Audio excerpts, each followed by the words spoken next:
біреу есікті тарсылдата бастады. Сосын барлық жерде тыныштық орнады. Сосын мен таныс дауыс естідім. Ол біздің көрші тәте болды.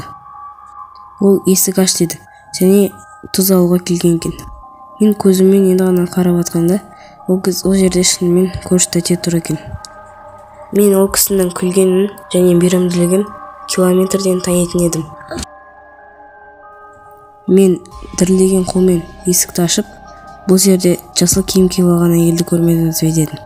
Күліп, мұндай жаста свиданияға әлі ерте деді. Мен ас бөлмеге тұз алуға бара жаттым. Әлгі көрші тәтеге кіріңіз дедім, бірақ ол кірмеді. Газы тамақ қалып қойыпты. Бірақ әлі қорқып тұрмын, әлгі қорқынышты тұрма деп. Мен тұзбен есікке оралғанда, ол жерде ешкім болмады. Ал есік болса ашық тұрды және шиқылдай берді.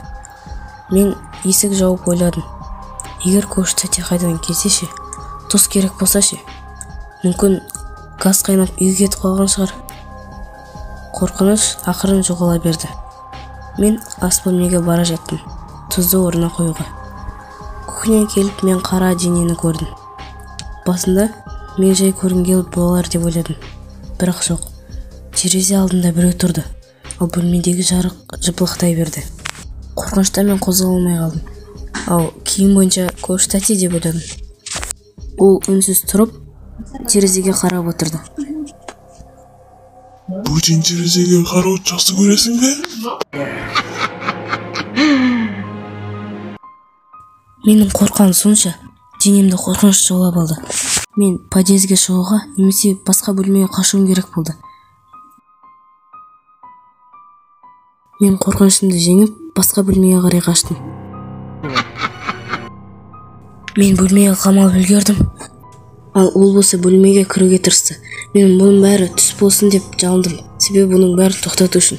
Сосын әп-сәтте тыныш бола қалды. Мен үйде қадамдарды естідім. Біреу біздің бөлмеге кіріп келе жатқандай. Бұл анам болып шықты. Мен құтқарылдым.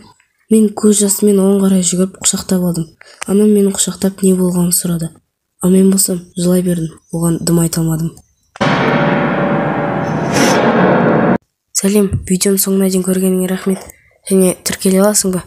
Сонда осының 3-ші бөлімін бірінші болып көре аласың.